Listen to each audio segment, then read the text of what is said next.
Un père célibataire connu passer la nuit chez lui, ignorant qu'elle est la fille d'un millionnaire et qu'elle tombera amoureuse de lui. « Vous ne devriez pas être seul ici dehors, » dit Jacques, sa voix basse mais ferme tandis que la pluie s'abattait lourdement sur ses épaules. « Ce n'est pas un bon endroit pour traîner à 2 heures du matin. » La jeune femme se tourna brusquement, surprise. Ses cheveux étaient trempés, des mèches collées à son visage, ses yeux écarquillés par la peur balayaient les environs avant de se poser sur lui. « Je n'ai pas besoin de votre pitié, » lança-t-elle en se serrant plus fort dans ses bras. Jacques s'approcha, mais pas trop. Il portait encore son uniforme des services de propreté de la ville, les bandes réfléchissantes brillant faiblement sous le lampadaire. « Ce n'est pas de la pitié que je vous offre, » dit-il. « Je vous offre un endroit chauffé, avec l'eau courante, et sans couteau dans les mains d'inconnus. » La jeune femme hésita, ses lèvres tremblaient, et pas seulement à cause du froid. Il vit le tremblement dans ses doigts, la façon dont elle jeta un coup d'œil vers le bout sombre de la rue comme si elle attendait quelqu'un, ou craignait que quelqu'un ne revienne. « Que s'est-il passé » demanda-t-il. « Sont-on plus doux maintenant ?» Elle baissa les yeux. « On m'a volé. Mon téléphone n'a plus de batterie. Mon sac a disparu. » Jacques laissa le silence s'installer un instant, puis il expira. « Vous voulez appeler quelqu'un » Elle secoua la tête. « Je ne veux parler à personne. J'ai juste besoin d'un endroit sûr, jusqu'au matin. » Jacques hésita. Son instinct lui disait de s'en aller. Il avait une fille de 6 ans à la maison, et pas de place pour les risques. Mais quelque chose dans sa façon de se tenir là, frissonnante de fierté et de peur mêlée, le fit cesser de réfléchir et commencer à agir. « D'accord, » dit-il en ajustant la sangle de son sac de travail. « J'habite à 2 rues d'ici. Ce n'est pas grand-chose, mais c'est chaud. Vous pouvez rester sur le canapé pour la nuit. » Elle sembla sur le point de protester à nouveau, mais ses genoux fléchirent légèrement. « D'accord, » dit-elle, à peine audible.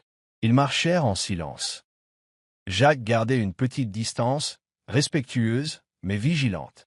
Quand ils atteignirent son petit duplex, il déverrouilla la porte avec précaution et lui fit signe d'entrer. La maison était faiblement éclairée, propre, mais manifestement habitée. Des livres pour enfants sur l'étagère. Un minuscule sac à dos rose près de la porte. « Enlevez vos chaussures là, » dit-il en désignant un paillasson. « Le canapé est à vous pour la nuit. Il y a une couverture supplémentaire dans le placard. » Elle hocha la tête sans un mot, essuyant la pluie de ses joues avec sa manche. Jacques se dirigea vers le fond de la maison, dans une petite pièce encombrée de boîtes. Il plaça son portefeuille et ses clés dans un tiroir verrouillé, non par méfiance, mais par une habitude née de la survie. Puis il revint avec une couverture, une serviette propre et un sweatshirt sec. « La salle de bain est à droite, » dit-il en le lui tendant. « Vous pouvez prendre une douche si vous voulez. L'eau met 1 minute à chauffer. » Elle prit le tout à 2 mains, ses yeux se posant brièvement sur son visage, confuse par sa neutralité. « Pourquoi faites-vous ça » demanda-t-elle enfin. Jack s'y frotta la nuque. « Parce que vous aviez l'air d'avoir besoin d'aide, et j'espère que quelqu'un fera la même chose pour ma fille si jamais elle avait des ennuis. » La jeune femme sembla tressaillir au mot « fille », mais ne dit rien. Pendant qu'elle était dans la salle de bain, Jacques griffonna une note rapide et la plaça à côté d'une tasse d'eau fumante qu'il avait chauffée au micro-ondes. Puis, aussi silencieusement que possible, il disparut dans le couloir pour rejoindre la chambre qu'il partageait avec sa petite fille. Emma sortit de la salle de bain 20 minutes plus tard, enveloppée dans le sweatshirt trop grand. La maison était silencieuse. Sur la table basse à côté du canapé se trouvait une couverture pliée, la tasse d'eau chaude et la note. « Si vous avez besoin d'appeler quelqu'un, le téléphone fixe est sur le mur. N'hésitez pas à ouvrir le placard pour plus de couverture. Veuillez garder la porte fermée. Ma fille a le sommeil léger. » Elle fixa la note un long moment, ses doigts reposant légèrement sur le bord de la tasse. La chaleur s'infiltra à travers la céramique dans sa peau, et pour la première fois de la nuit, elle ressentit quelque chose qu'elle n'avait pas ressenti depuis des jours. La sécurité. Elle se blottit sur le canapé, tira la couverture sur elle et écouta la pluie s'adoucir dehors. L'homme qui l'avait accueillie ne lui avait pas demandé son nom, ni offert le sien. Il ne l'avait pas fait se sentir petite, redevable ou jugée. Elle ne savait pas qui il était, mais pour l'instant, cela n'avait pas d'importance. Elle allait dormir, et demain, elle trouverait quoi faire. Emma se réveilla au son d'un rire. Léger, aigu, et sans aucun doute celui d'un enfant. Pendant un instant, elle fut désorientée. La couverture douce autour d'elle, l'odeur de quelque chose de chaud venant de la cuisine, le murmure de dessins animés en fond sonore. C'était bien loin du chaos de la nuit précédente. Elle s'assit lentement et cligna des yeux face à la douce lumière du matin. De l'autre côté du petit salon, une petite fille était assise en tailleur sur le tapis, construisant une tour de blocs en plastique. Ses boucles rebondissaient tandis qu'elle riait toute seule, apparemment inconsciente du réveil d'Emma. « Bonjour, dit doucement Emma, la voix rauque. L'enfant leva les yeux, son visage s'illuminant de curiosité. « Salut, tu es la princesse qui a dormi sur notre canapé. » dit-elle joyeusement. Emma cligna des yeux. « Pardon, je m'appelle Lily, » dit la fillette fièrement. « Papa a dit qu'une gentille dame était restée parce qu'elle avait froid et qu'il pleuvait sur elle. C'est toi. » Emma gloussa, son premier vrai sourire depuis des jours. « Je suppose que c'est moi. Ravi de te rencontrer, Lily. » Lily, au petit déjeuner. Viens m'aider à faire brûler les toasts. Appela une voix depuis la cuisine. Lily rigola de nouveau et courut vers la cuisine. Emma se leva, s'étira et suivit lentement, son corps encore endolori d'avoir dormi dans des positions étranges. Elle entra dans la petite cuisine et trouva Jacques en train de casser des œufs dans un bol d'une main, l'autre remuant quelque chose dans une poêle. « Vous cuisinez » demanda-t-elle, incertaine si c'était de l'admiration ou de la surprise dans sa voix. Jacques jeta un coup d'œil. Seulement si Lily est assez courageuse pour le manger. « Tu veux aider » Emma hésita. « Je peux essayer, mais je dois vous prévenir que je ne suis pas très douée pour les tâches ménagères. » Il lui passa un fouet et sourit. « Moi non plus. C'est pour ça qu'on fait brûler beaucoup de toast dans cette maison. » Elle rit, le son la surprenant elle-même. Ensemble, ils se déplacèrent dans la petite cuisine. Lily grimpa sur un tabouret pour aider à beurrer des tranches de pain tandis qu'Emma tentait de retourner des œufs brouillés. Bien sûr, elle rata. La spatule lui glissa des mains et le bol bascula, éclaboussant des œufs sur le comptoir et le sol. Emma halida. Oh non! Elle attrapa une serviette, mais Lily la devança. La petite fille lui tendit une serviette en papier avec un grand sourire. « C'est pas grave. Papa en renverse aussi, tout le temps. » Emma la fixa un instant, puis éclata d'un rire sincère. Jacques ne dit rien, se contentant de sourire en ramassant tranquillement le reste des œufs pour les remettre dans la poêle et continuer à cuisiner. Quand ils s'assirent enfin pour le petit déjeuner, Emma regarda nerveusement l'assiette devant Jacques. Elle avait fait de son mieux, mais les œufs étaient trop cuits, le toast un peu brûlé et le bacon étrangement caoutchouteux. Pourtant, Jacques mangea chaque bouchée. « C'est super, » dit-il sans ciller. « Vous n'êtes pas obligé de mentir. » Répondit Emma en haussant un sourcil. « Je ne mens pas, » dit Jacques. « C'est mangeable, c'est ce qui compte. » Lily picorait dans son assiette, mâchant consciencieusement. Emma essayait de ne pas regarder. Après le repas, Jacques se leva et ramassa la vaisselle. « Reposez-vous, je m'occupe de ça. » Emma proposa de l'aider, mais il la repoussa d'un geste de la main. Alors qu'elle et Lily se dirigeaient vers le salon, elle jeta un coup d'œil en arrière et l'aperçut en train de sortir discrètement une autre assiette du four, des œufs brouillés frais et du toast. Il avait cuisiné autre chose. Pour Lily, au chaos. Elle ne dit rien. Plus tard ce matin-là, tandis qu'Emma aidait Lily à construire une maison en Lego, la petite fille se pencha et chuchota. Les œufs que papa a fait après étaient meilleurs, mais c'est pas grave. Il a quand même mangé les tiens. Les sourcils d'Emma se haussèrent. Il en a fait d'autres? Lily hocha la tête. Mais il m'a dit de ne pas le dire. Oups! Emma se leva, se dirigea vers la cuisine et s'appuya contre le cadre de la porte. Jacques leva les yeux, surpris en pleine bouchée de sa deuxième assiette d'œufs. Elle croisa les bras. Alors, j'ai fait brûler le petit déjeuner. Il sourit d'un air penaud. Tu as préparé le petit déjeuner. C'est ça qui compte. Pourquoi ne pas me l'avoir dit? Jacques haussa les épaules. Parce que la première fois qu'on fait quelque chose, c'est toujours brouillon. On a juste besoin que quelqu'un le mange quand même. Emma le regarda un long moment, et quelque chose changea dans sa poitrine. Il ne ressemblait à personne qu'elle ait jamais rencontré. Honnête, gentil, sans faux-semblant et patient d'une manière qui la désarmait. Vous avez dit quelque chose hier soir, à propos d'espérer que quelqu'un aide votre fille si elle en avait besoin, dit-elle doucement. Vous êtes un bon père, Jacques. Il ne dit rien, se contentant de sourire légèrement et de retourner à ses œufs. Plus tard, en faisant la vaisselle, Jacques parla nonchalamment.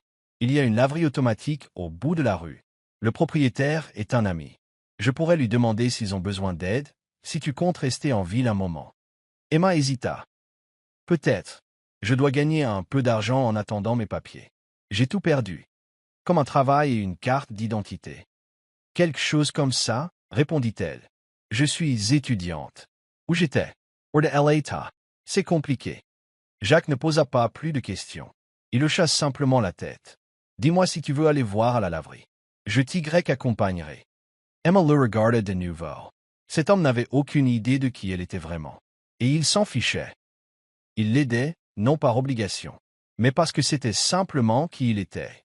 Et cela, d'une certaine manière, la faisait se sentir plus vue que tout ce que l'argent avait jamais pu acheter. La cloche au-dessus de la porte de la laverie tinta quand Emma entra. L'odeur de déterge, mêlée à quelque chose d'acide et de métallique, la frappa d'un coup. Les machines cliquetaient à l'unisson. Des paniers de linge débordaient. Et l'air était chaud, étouffant, même. Une femme derrière le comptoir leva à peine les yeux. « T'es l'ami de Jacques ?» demanda-t-elle. Emma hocha la tête. La femme lui tendit un tablier. Le compteur tourne. Et voilà, elle était embauchée. À midi, le dos d'Emma était endolori. Ses mains étaient rouges à cause du savon et de l'adoucissant. Et 2 clients lui avaient déjà crié dessus. L'un accusait d'avoir fait rétrécir son pull. Un autre lui tendit 3 sacs de vêtements humides et dit « Je veux ça pour 5 heures. » Avant de sortir, elle regarda l'horloge. Seulement 3 heures de passé. En fin d'après-midi, elle se tenait dans la ruelle derrière la laverie, affalée contre le mur. Son tablier taché et ses joues rouges. Son téléphone, toujours sans batterie, reposait inutilement dans la poche de son manteau. Elle fixa le conteneur à ordures en face d'elle et envisagea de s'en aller. Retourner au refuge. Retourner à n'importe quoi d'autre que ça. Quand elle rentra chez Jacques ce soir-là, elle ne dit rien. Elle laissa juste tomber son sac, s'assit sur le bord du canapé et retira ses chaussures en grimaçant à la vue des ampoules sur ses talons. Jacques le remarqua, mais il ne demanda rien. Le lendemain matin, Emma se réveilla et trouva une paire de baskets blanches et propres près de la porte. Pas d'étiquette, pas de mots, mais manifestement pas les siennes. Elle en prit une.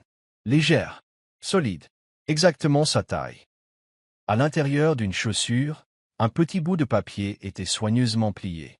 J'ai pensé que tes pieds méritaient mieux. Si tu décides de partir, au moins ne le fais pas en souffrant. Elle resta là un long moment, tenant les chaussures. Et puis elle les enfila. Quand Jacques revint de son service de nuit, elle était dans la cuisine, déjà à mi-chemin de la préparation des toasts. « Tu n'es pas parti ?» dit-il. « J'ai failli » répondit-elle. « Mais tes chaussures de la culpabilité ont fonctionné. » Jacques eut un sourire en coin. Elle n'était pas censée te faire culpabiliser. Non, elles étaient censées dire que tu as le choix. C'est tout. Plus tard cette semaine-là, elle se plaignit de nouveau après avoir plié une montagne de serviettes apparemment sans fin. Je n'ai jamais été aussi épuisée, marmonna-t-elle en se frottant le cou. Et dire que je pensais que le yoga était difficile. Jacques leva les yeux du sac de linge qu'il triait. Tu gagnes quelque chose de réel maintenant. Elle lui lança un regard fatigué. Tu veux dire un mal de dos? Je veux dire la liberté de vivre de ton propre travail. Même si tes mains se salissent. C'est à toi. Personne ne peut te l'enlever. Emma ne répondit pas tout de suite. Mais ces mots lui restèrent en tête. Ce vendredi-là, la laverie reçut une grosse commande d'un hôtel local. Il devait laver, sécher et plier plus de 100 draps et uniformes pour le lendemain matin. Emma resta pour aider Jacques à terminer le travail. Ils travaillèrent après minuit, les néons bourdonnant au-dessus d'eux. Jacques pliait en silence, rapide et expérimenté. Emma luttait pour suivre le rythme, dépliant et repliant souvent la même chemise 3 fois avant de réussir. Vers 2 heures du matin, ils chargèrent enfin le linge propre à l'arrière du vieux pick-up de Jacques. « Je ne sens plus mes doigts », gémit Emma en grimpant sur le siège passager. « Ils te manqueront quand ils ne seront plus là », répondit sèchement Jacques en démarrant le moteur. Ils traversèrent les rues calmes, déposant des paquets devant quelques maisons. C'était paisible d'une manière étrange, presque réconfortant. Le silence entre eux n'était pas gênant, mais facile. À un arrêt, Jacques tendit à Emma un petit sac de linge. « Va laisser ça à la porte. Maison numéro 15. Celle avec la lumière sur le porche. » Emma hocha la tête et sortit. Elle posa le sac sur le perron et se retourna. Mais à ce moment précis, la lumière du porche clignota et s'éteignit, et un gros chien jaillit de derrière le portail, aboyant et chargeant vers elle. Emma cria et recula en trébuchant. Sa cheville se tordit sur le trottoir.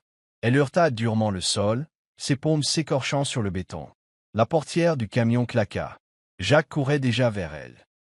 Il l'atteignit juste au moment où le chien s'arrêta net, aboyant sauvagement. Jacques se plaça entre eux, les bras écartés, et cria « Arrière !» Le chien, surpris, recula vers la cour. Jacques souleva Emma avant qu'elle ne puisse protester. « Je t'avais dit d'attendre dans le camion », lança-t-il en la ramenant. « Je pensais pouvoir m'occuper d'un sac de linge », marmonna-t-elle, serrant son poignet douloureux. Il la déposa doucement dans la cabine et claqua la portière derrière elle. « Bon sang, Emma, dit-il en se passant une main sur le visage. J'avais dit de ne pas bouger. Ce n'est qu'une égratignure. Je me fiche de l'égratignure, la coupa-t-il, la voix rude. Je me soucie du fait que tu aurais pu être gravement blessé. À quoi tu pensais? Elle ne l'avait jamais vu comme ça. En colère. Vraiment en colère. Mais en dessous, il y avait autre chose. La peur. Elle le regarda un instant, puis ses yeux s'emplirent de larmes. Pas à cause de la douleur à sa cheville, mais à cause de la vague soudaine et écrasante d'émotion. Personne m'a jamais crié dessus parce qu'il avait peur pour moi, chuchota-t-elle. Jacques se rassit, la tension dans ses épaules se relâchant. Eh bien, dit-il doucement, tu es dans la mauvaise maison, maintenant. Emma essuya ses joues et rit. Un son humide et brisé. Et pour la première fois, ce n'était plus une maison. C'était autre chose. Quelque chose comme un foyer. Emma pliait des serviettes derrière le comptoir quand le collier glissa. C'était une délicate chaîne en or, fine et élégante, avec un unique pendentif en saphir qui captait la lumière comme une goutte de flamme bleue. Elle l'avait caché dans une poche de son sac de sport, enveloppé dans une vieille chaussette, espérant ne plus jamais le revoir. Mais d'une manière ou d'une autre, il s'était retrouvé dans le linge par erreur. Elle se figea dès qu'elle le vit, posé sur la pile de blanc. Avant qu'elle ne puisse l'attraper, Jacques passa, s'arrêta et baissa les yeux. Son regard se posa sur le collier. Pendant un instant, il ne dit rien. Puis, lentement, il leva les yeux vers elle. Elle retint son souffle. « Ça, dit-il doucement, ce n'est pas quelque chose qu'une étudiante fauchée porte sur elle. » Emma hésita, puis se pencha et attrapa le collier, le glissant dans sa poche arrière. « J'avais oublié qu'il était là, » murmura-t-elle. « À qui est-il » Emma ne répondit pas. Jacques recula, son visage se crispant. « Qui êtes-vous, vraiment » Emma déglutit difficilement. Le silence était plus fort que n'importe quel cri. « Je suis quelqu'un qui a quitté un monde où tout a un prix. Sauf l'amour, dit-elle finalement. C'est tout ce que tu as besoin de savoir. » Il la fixa un long moment. « Tu aimes as many. » Je n'ai pas menti. J'ai omis des choses.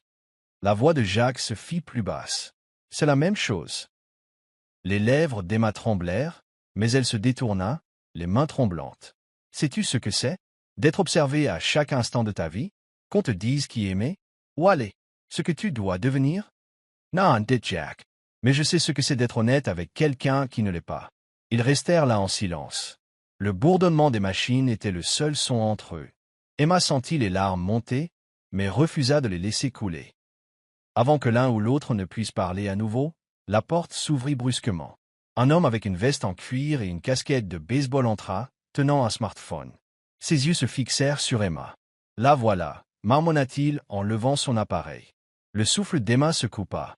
L'homme prit une photo. « Tu as disparu depuis 5 jours, ma belle. Ton papa offre une somme à 6 chiffres pour savoir où tu te caches. Jackie, est-ce avance. Et, sortez d'ici. Du calme, mec. » « Je fais juste mon travail, » dit l'homme en prenant une autre photo. Emma recula, la panique montant dans sa poitrine. Jacques agit rapidement. Il attrapa Emma par le bras et la tira vers la sortie arrière. « Pars, maintenant !» Ils sortirent en trombe par la porte arrière, Emma haletante, son esprit en ébullition. Jacques ne s'arrêta de courir que lorsqu'ils atteignirent son camion. « Et Lily » haleta Emma. « Elle est à l'école. Je vais la chercher. » Moins d'1 heure plus tard, Lily était dans elle. Et bras de Jacques lui tendit une brique de jus et l'attacha sur le siège arrière du camion. Emma regarda en silence tandis qu'il les conduisait non pas chez eux, mais à la maison voisine. Chez sa voisine, Madame Ramirez. Elle la gardera en sécurité, dit Jacques. Vous lui faites confiance. Comme à moi-même, dit Jacques, le ton ferme. Madame Ramirez ouvrit la porte avant qu'il ne puisse frapper, hochant la tête en silence. « Entrez, mijo. » Je vais garder la petite. Jacques se pencha et embrassa le front de Lily. Tu vas rester, Lily. Tu vas rester avec Mamie Ramirez un petit moment? D'accord? Comme une soirée pyjama. Lily hocha la tête. D'accord, papa. Jacques se redressa, expira profondément et se tourna vers Emma. Allons-y. Ils quittèrent le quartier, ne parlant pas jusqu'à ce qu'ils soient à la périphérie de la ville. Emma le fixa en silence, la culpabilité et la gratitude se livrant bataille dans sa poitrine. Il gardait une main sur le volant, l'autre reposant légèrement sur sa cuisse, les doigts se crispant. Emma réalisa alors que la manche de sa chemise était déchirée. « Ton bras » dit-elle soudainement. « Qu'est-il arrivé ?» Il baissa les yeux sur le bleu qui se formait le long de son biceps. « Le type m'a poussé quand j'ai essayé de bloquer son appareil photo. »« Pourquoi n'as-tu rien dit ?» Jacques haussa les épaules. « Tant que toi et Lily êtes en sécurité, je peux gérer un bleu. » Emma le regarda, les yeux à nouveau embués. À cet instant, elle réalisa quelque chose. Jacques ne la protégeait pas à cause de qui elle pouvait être. Il le faisait à cause de qui il était. Ils retournèrent à la maison juste après le coucher du soleil. Jacques se gara à un pâté de maison par prudence, cherchant des voitures suspectes. Emma était assise à côté de lui, silencieuse, les nerfs à vif. La lumière du porche était éteinte. Quelque chose n'allait pas. Jacques lui fit signe de rester dans le camion, mais Emma avait déjà ouvert la portière. « C'est bon, dit-elle. Si quelqu'un est venu, je dois y faire face. » Ils marchèrent ensemble vers la maison. Et c'est là qu'ils la virent. Une berline noire était garée au ralenti devant l'allée, élégante et brillante sous le lampadaire. Deux hommes en costume sombre se tenaient près du porche. La porte d'entrée était ouverte. Jacques accéléra le pas, l'instinct prenant le dessus. Il se plaça devant Emma pour la protéger, juste au moment où un troisième homme sortit de l'intérieur. Il était plus âgé, grand, les cheveux argentés impeccablement peignés, et sa présence imposante remplissait l'espace comme des nuages d'orage. « Emma, dit-il froidement, monte dans la voiture. » Emma se ficha. « Jack, non. Vous êtes son père » demanda-t-il, la voix égale. « Je suis Winston Harrington, » dit l'homme, les yeux vifs. « Vous êtes l'homme qui a hébergé ma fille. »« Je suis l'homme qui lui a donné un canapé quand elle n'avait nulle part où aller, » répondit Jacques. Winston fit un pas lent en avant, balayant la maison du regard avec dégoût. « Ceci, cet endroit, cette vie. C'est indigne d'elle. Vous ne pouvez pas penser qu'elle a sa place ici. C'est elle qui a pris cette décision, » dit Jacques, « pas moi.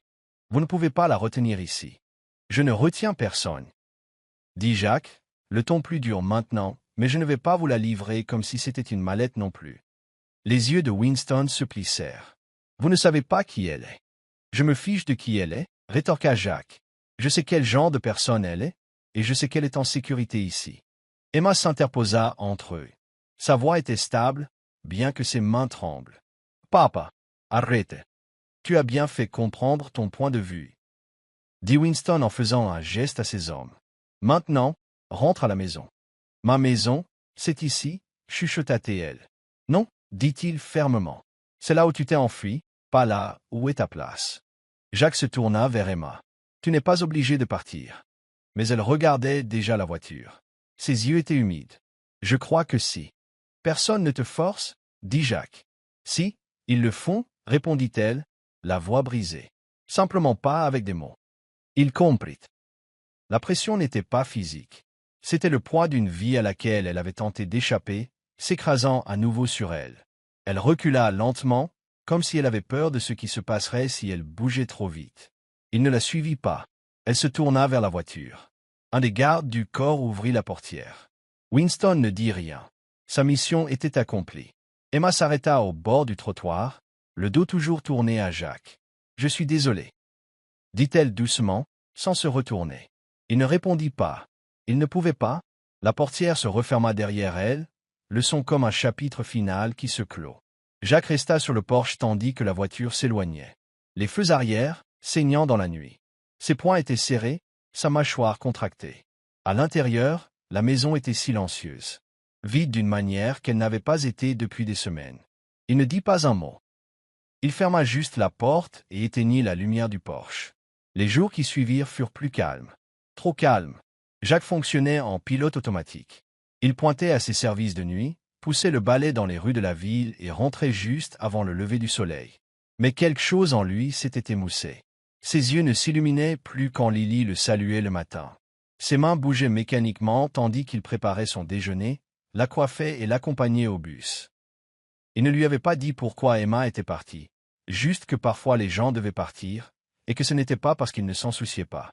Lily ne posa pas beaucoup de questions, mais elle arrêta de fredonner en jouant, et elle commença à dormir avec les lumières allumées. Le 4e jour, elle commença à tousser. Au début, Jacques pensa que ce n'était qu'un rhume. Elle attrapait toujours quelque chose au changement de saison. Mais ensuite vint la fièvre, puis les frissons, puis le tremblement qui ne s'arrêtait pas, même sous 3 couvertures. À minuit, elle était brûlante. Jacques la porta dans ses bras jusqu'au camion, ses clés tremblant dans ses mains. À l'hôpital, les néons rendaient tout plus dur. Trop blanc, trop brillant. Une infirmière emmena Lily au triage tandis que Jacques faisait les 100 pas derrière la réception, attendant qu'on l'appelle. Finalement, une femme s'approcha. « Nous avons besoin d'un acompte de 600 $ pour l'admission. » Jacques sortit son portefeuille, sachant que c'était inutile.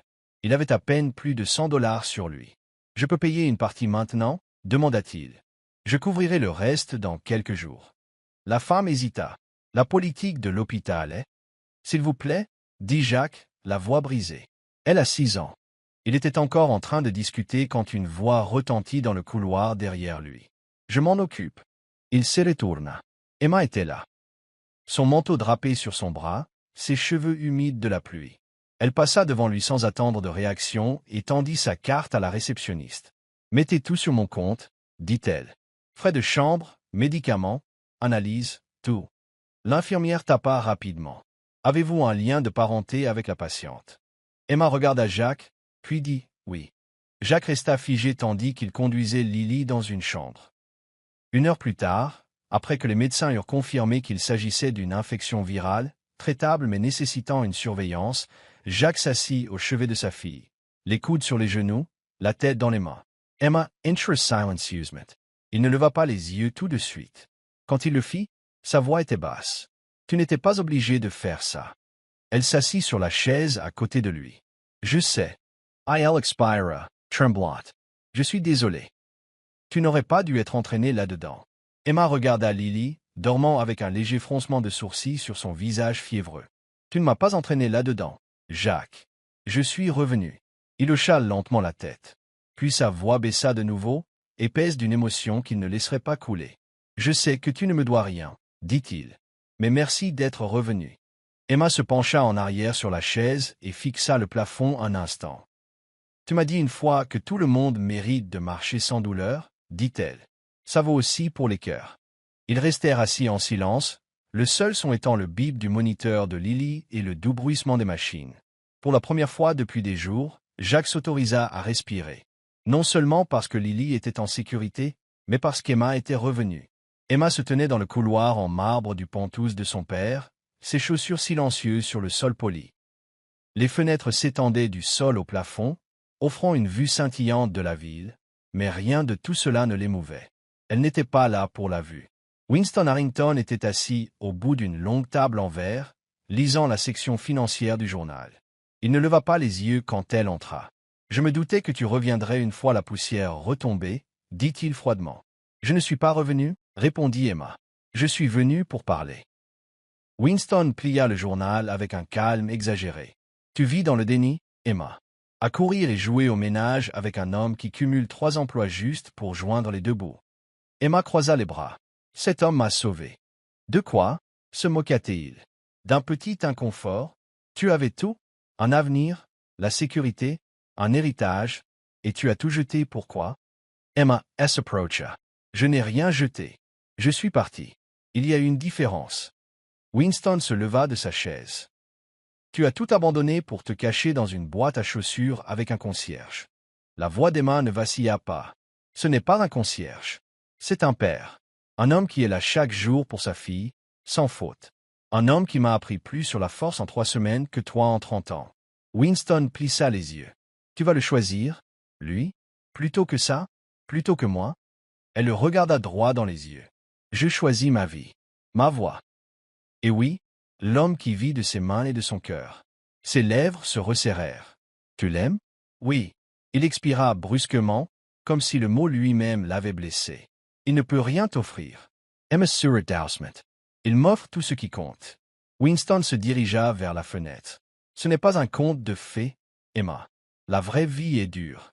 Tu t'en lasseras. De la lutte. Du sacrifice. L'amour ne paie pas le chauffage. Emma le suivit de son regard stable. Non. Mais il garde les gens au chaud.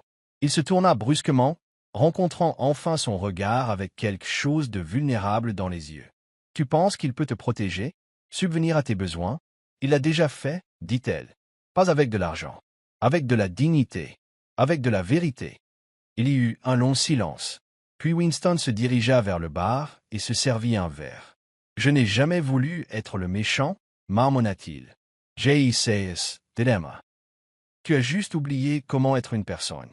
Il fixa son verre, la tension dans ses épaules s'affaissant.